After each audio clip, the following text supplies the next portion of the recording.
25χρονοι και μου κάθονται σπίτι γιατί παίρνουν τα επιδόματα. Δυστυχώς η νεολαία μας και εμείς οι ίδιοι δεν έχουν την όρεξη για δουλειά. Δεν θέλουν να δουλεύουν. Να σας πω λοιπόν ότι ελάχιστοι είναι διατεθειμένοι να κάνουν ό,τι χρειάζεται για να πιάσουν δουλειά. Και αυτό σημαίνει κάποιος να δουλέψει και δωρεάν. Ακούμε πολύ συχνά σήμερα ότι οι νέοι δεν θέλουν να δουλέψουν. Ακούμε ότι αρκούμαστε στο να παίρνουμε επιδόματα, μαθαίνουμε ότι οι εργοδότες δυσκολεύονται να καλύψουν τις θέσεις εργασίας και γενικότερα αιωρείται μια ιδέα ότι οι νέοι είναι κακομαθημένοι, θέλουν όλη μέρα να βλέπουν TikToks και να δέχονται κάποια ειδική μεταχείριση χωρίς να κουραστούν. Και κοιτάζοντας τα δεδομένα, παρατηρείται πράγματι μια τάση απομάκρυνσης από την εργασία, τουλάχιστον με την παραδοσιακή της έννοια. Αν δείτε, παρατηρείται μια μεγάλη άνοδο στο πόσοι εγκατέλειψαν τη δουλειά τους από την αρχή της πανδημίας και στο πόσοι έχουν στόχο να την αφήσουν στο άμεσο μέλλον. Μάλιστα, έχει και όνομα αυτό το φαινόμενο, η μεγάλη παραίτηση ή σιωπηρή παραίτηση, θα το δείτε να λέγεται, και χρησιμοποιείται για να περιγράψει κυρίως το συνεχιζόμενο κύμα μαζικής παραίτησης των εργαζομένων, είτε αυτοί φεύγουν από την εταιρεία στην οποία εργάζονται για να πάνε σε κάποια άλλη, είτε θέλουν να αλλάξουν επάγγελμα, είτε θέλουν να σταματήσουν να εργάζονται γενικώς. Στις Ηνωμένες Πολιτείες, από τις αρχές του 2021, περίπου 4 εκατομμύρια άνθρωποι παραιτούνται κάθε μήνα. Πράγμα το οποίο σημαίνει ότι το 23,5% του συνολικού εργατικού δυναμικού έχει αφήσει τη δουλειά του, ενώ ακόμα 4 στους 10 εργαζομένους ετοιμάζονται να εγκαταλείψουν τις θέσεις τους κάποια στιγμή μέσα στο 2023. Το φαινόμενο αυτό δεν αφορά μόνο τις ΗΠΑ, αλλά ολόκληρο τον κόσμο. Τι γίνεται με τους νέους τώρα? Στους νέους αυτή η τάση είναι εντονότερη, με το 72% των Gen Zs και το 66% των Millennials να σκέφτεται να αφήσει τη δουλειά του μέσα στο 2023.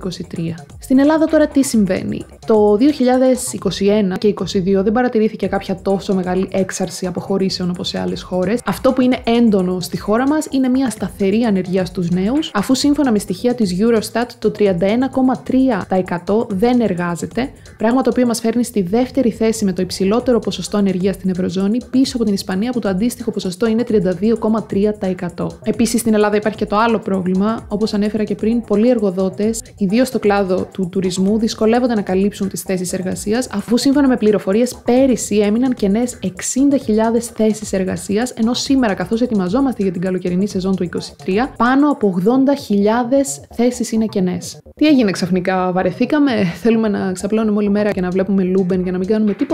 Είναι εύκολο να ρίξουμε την ευθύνη εκεί, αλλά εγώ θα προτιμήσω να μην γενικεύσω και να ψάξω λίγο πιο βαθιά τους λόγους για τους οποίους μπορεί να συμβαίνει αυτό, παρά να πω ότι, είναι τεμπέληδες, ας συνεχίσω τη ζωή μου. Άλλωστε, με αφορά.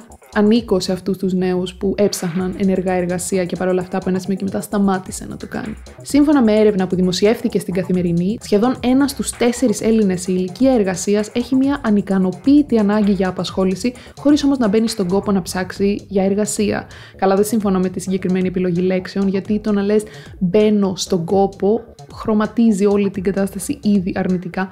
Αλλά τέλος πάντων, όπως καταλαβαίνετε, είναι εξαιρετικά σημαντικό, γιατί όταν τόσοι άνθρωποι έχουν ανάγκη και θέληση για απασχόληση, ωστόσο δεν προχωράνε στην έβρεση αυτής, νομίζω έχει κάποια σημασία να ρίξουμε μια ματιά στο τι ακριβώς σημαίνει να εργάζεσαι στην Ελλάδα του 2023 και να αφήσουμε στην άκρη το ενδεχόμενο της τεμπελιάς. Φυσικά και υπάρχουν τεμπέληδες άνθρωποι, πάντα θα υπάρχουν τεμπέληδες άνθρωποι σε κάθε ομάδα ανθρώπων. Απλά θεωρώ ότι δεν έχει κανένα νόημα να γενικεύσουμε αυτή τη στιγμή. Γιατί μπορούμε να αρχίσουμε να λέμε για τους boomers που θέλαν απλά να εξασφαλίσουν μια θέση στο δημόσιο και ξέρουμε πολλές περιπτώσεις που οι άνθρωποι δεν πήγαιναν καν στη δουλειά τους ή πήγαιναν στο χώρο εργασίας τους, ωστόσο δεν έκαναν τη δουλειά τους γιατί δεν υπήρχε κάποιος λόγος να την κάνουν με τα τότε δεδομένα.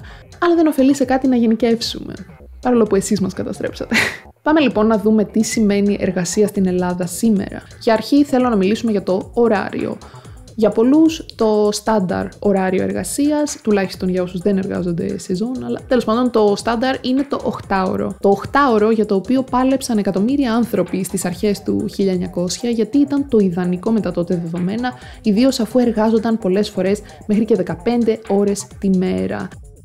8 ώρες εργασία, 8 ώρες ψυχαγωγία, 8 ώρες ανάπαυση ήταν το βασικό σύνθημα των διαδηλωτών. Και για πολλά χρόνια αυτό ήταν όντως λειτουργικό. Όμως από το 1900 έχουν αλλάξει κάπως τα πράγματα. Η εργασία σήμερα ως επιτοπλίστων στηρίζεται στην τεχνολογία, στο ίντερνετ.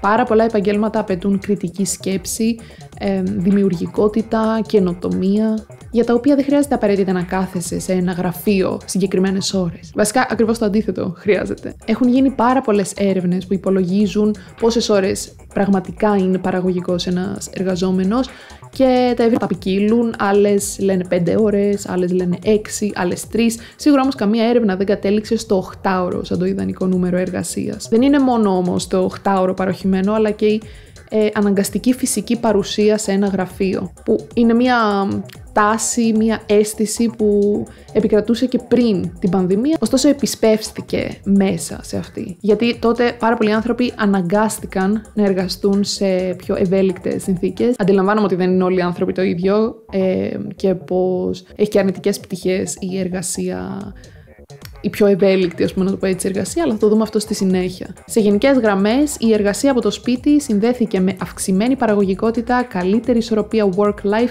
και λιγότερο στρες. Επίσης, η πανδημία έφερε στο προσκήνιο πάρα πολλές εργασιακές παθογένειες που σε συνδυασμό με το χαστούκι που δεχτήκαμε κατά την περίοδο του lockdown και όλων αυτών των αλλαγών που υποστήκαμε σε όλους τους τομείς, αναθεωρήσαμε τα πάντα. Ιδίως οι νέοι που έχουμε μόνοι μας στο μυαλό μας το μέλλον μας και το προς τα που πάμε, τέλος πάντων. Βιώσαμε τέτοια απειλή, βιώσαμε πόσο εύκολο είναι να χάσεις ελευθερίες που θεωρούσες δεδομένες. Τα ψυχολογικά μας, που ούτως ή άλλως είναι έντονα στη γενιά μας, έγιναν εντονότερα και φυσικά το μέλλον μας έγινε ακόμα πιο αβέβαιο. Πράγματα που, όπως είναι λογικό, μας έκαναν να αισθανθούμε ότι προέχει το well-being μας. Γι' αυτό το λόγο οι millennials και οι Gen Zs δίνουν πάρα πολύ σημασία στο να συνάδουν οι αξίες της εταιρείας στην οποία εργάζονται με τις προσωπικές τους. Δεν έχουμε αντοχές πλέον να δεχτούμε ότι στη δουλειά σου θα καταπιέζεσαι, στη δουλειά σου θα συμβαίνει αυτό το αρνητικό, στη δουλειά σου θα συμβαίνει αυτό. Θα υποφέρεις γιατί έτσι είναι οι δουλειές. Και φυσικά έχουμε αρχίσει να αναγνωρίζουμε ότι έχουμε δύναμη, άλλωστε είμαστε οι εργοδότες του παρόντος και του μέλλοντος, άρα έχουμε δύναμη και συγκεκριμένα σε αυτό το τομέα. Εν τω μεταξύ, λέω τόση ώρα για την πανδημία και πώς αυτή μας άλλαξε, ενώ στην πραγματικότητα η πανδημία ήταν απλά αυτό που έκανε το ποτήρι να ξεχυλήσει. Όπως όλοι ξέρετε, αυτά τα οποία έχουμε βιώσει οι millennials και οι Gen Zs είναι πολύ περισσότερα από μια απλή πανδημία. Από μια πανδημία. Από την κρίση του 8, μόνο χαστούκια βιώνουμε. Έχει πολύ ενδιαφέρον το ότι είμαστε η πιο μορφωμένη γενιά, οι millennials, και ταυτόχρονα η γενιά που έχει τραβήξει τα πάνδυνα. Να είσαι τώρα με 2 και 3 πτυχία και να πηγαίνεις σε δουλειές που σου προσφέρουν 200 ευρώ και την ίδια ώρα να ζεις σε μια χώρα που το ενίκιο κοστίζει πολύ παραπάνω από το μισθό σου. Και να κατηγορούμε τους νέους που δεν κάνουν τα βήματα που έκαναν, ας πούμε, οι γονείς τους, οι οποίοι μεγάλωσαν σε εντελώς διαφορετικές συνθήκες, ακόμα και εδώ στην Ελλάδα. Οι νέοι δεν θέλουν να κάνουν οικογένεια και το ρίχνουμε στον εγωισμό, ξέρω εγώ, των νέων ανθρώπων. Ποια οικογένεια? Εδώ παλεύουμε για να βγάλουμε τα βασικά. Και παρόλα αυτά, επειδή έχουμε μεγαλώσει μέσα σε ένα καπιταλιστικό κλίμα όπου η φτώχεια ήταν ντροπή, τα κρατάμε και μέσα μας όλα αυτά που περνάμε. Και όλο αυτό, όπως καταλαβαίνετε, έχει βοηθήσει πάρα πολύ στο να αυξηθούν, να ενταθούν τα ψυχολογικά μας θέματα. Και ενώ γίνεται προσπάθεια από πολλούς για να εξαλειφθεί αυτή η ντροπή γύρω από τα ψυχολογικά προβλήματα, για να μπορέσουμε και να τα λύσουμε, τσουπ έρχεται ο καπιταλισμός, ο οποίος βρίσκει μια πολύ ωραία ιδέα για να βγάλει κέρδος από την ψυχική ασθένεια, πράγμα το οποίο μας κάνει να αισθανόμαστε ότι η λύση στο πρόβλημά μας, το ψυχολογικό, όποιο κι αν είναι αυτό, είναι στάνταρ μια συνδρομή με φάρμακα, με συνεδρίες, πράγμα το οποίο κάνει δυσκολότερο να ξεχωρίσουμε πότε κάποιος όντως θέλει να μας βοηθήσει και πότε κάποιος όντως θέλει τα χρήματα. Αλλά αυτό δεν είναι ένα πρόβλημα που αφορά μόνο το συγκεκριμένο τομέα, αλλά κάθε τομέα σε μια κοινωνία που στηρίζεται στο χρήμα και στη διαφθορά.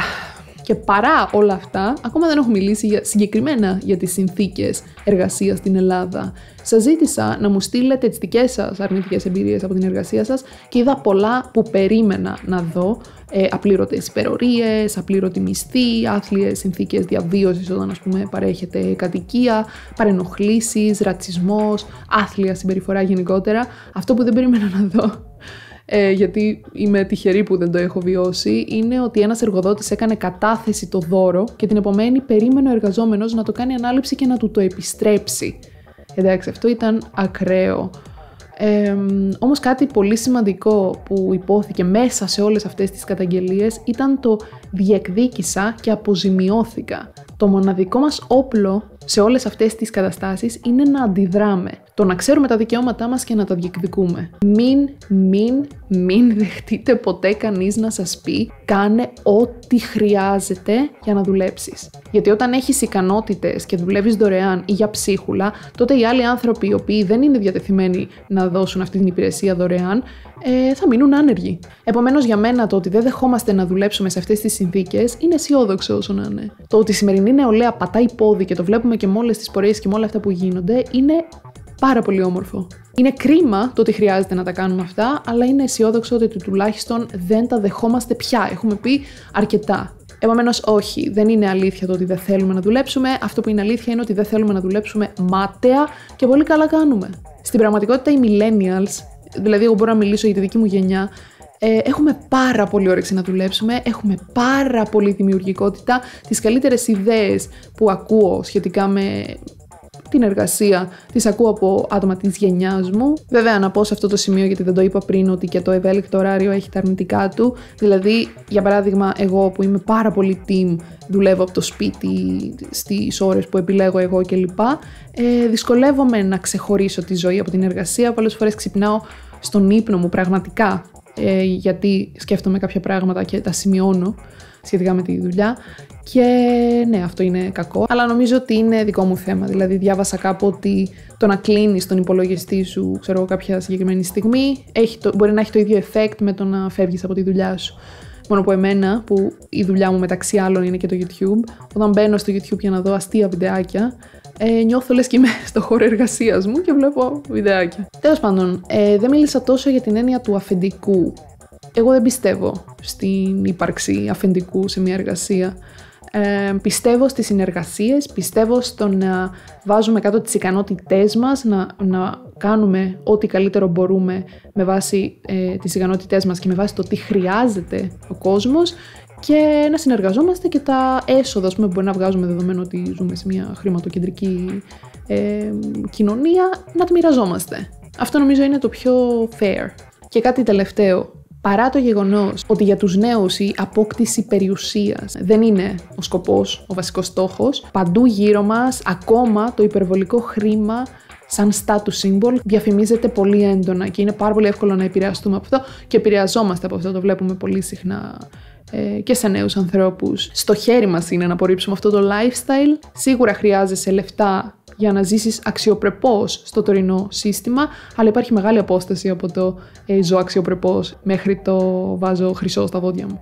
Στο μέλλον, κατά τη γνώμη μου, καλά δεν θα πω κάτι που δεν ξέρετε τώρα, αλλά οι τάξεις θα είναι εντονότερες, θα είναι οι υπερβολικά πλούσιοι θα γίνουν πλουσιότεροι και οι χαμηλότερες τάξεις θα γίνουν πολύ φτωχές, ακόμα περισσότερο. Και ναι, εγώ μπορεί να υποστηρίζω μια κοινωνία χωρίς χρήματα, αλλά επειδή καταλαβαίνω την ακρότητα αυτού του επιχειρήματος, πώς μπορεί να ακούγεται τέλος πάντων σε κάποιον, δεν θα πω να κάψουμε τα λεφτά μας, απλά να μην τα βάζουμε πάνω απ' όλα. Θα μου πεις, ναι, αλλά άμα δεν μας ενδιαφέρουν τα λεφτά, τότε γιατί να εργαστούμε. Επειδή η εργασία δεν σημαίνει ακολουθώ εντολές και βγάζω χρήματα, έτσι το έχουμε στο μυαλό μας στο τωρινό σύστημα. Στην πραγματικότητα, εργασία σημαίνει απασχολώ τον εαυτό μου με κάτι, είμαι χρήσιμος, βλέπω τι χρειάζεται ο κόσμος γύρω μου και βάζω τις ικανότητές μου ώστε να δημιουργήσω κάτι που θα βοηθήσει την κοινωνία, να έχεις ένα στόχο να λύσεις κάποιο πρόβλημα, να προσφέρεις στον κόσμο που ζει, όχι απλά να πλουτίσεις επειδή αυτό σου μετέδωσαν οι παλιότερες γενιές σαν τον βασικό στόχο που απλά δεν ήξεραν. Εγώ είμαι πάρα πολύ αισιόδοξη για τη γενιά μου, οι δυσκολίες βγάζουν πιο δυνατούς ανθρώπους και πολλές φορές βλέπω και εγώ τα αρνητικά της γενιάς μου και μπορεί να κάνω focus σε αυτά, μπορεί να δώσουμε πάρα πολλούς ανθρώπους να θεοποιούν ανθρώπους που απλά προμοτάρουν ένα συγκεκριμένο lifestyle πλουσίων ή να αντιλαμβάνονται σαν το στόχο της ζωής τους το να βγάλουν πάρα πολλά λεφτά. Λογικό είναι, επόμενο είναι σε μια τέτοια κοινωνία που όντως όταν βγάζεις λεφτά σε πάρα πολλούς κλάδους ανεβαίνεις ψηλότερα, αλλά βλέπω ότι πάρα πολλοί άνθρωποι έχουν εγκέφαλο σήμερα, έχουν αξίες και αυτό το πράγμα το ότι οι νέοι δεν έχουν αξίες δεν ξέρω που στηρίζεται. Στην πραγματικότητα έχουμε πολύ περισσότερες αξίες από άλλους. Όντως πιστεύω ότι η γενιά μου και μετά ως επιτοπλίστων δεν θα ξεπουλιόταν για χρήματα.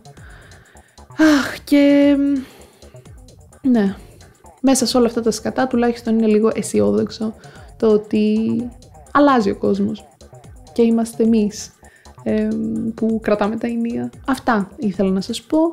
Θα χαρώ να ακούσω την άποψή σας και θα τα πούμε την επόμενη φορά. Γεια σας!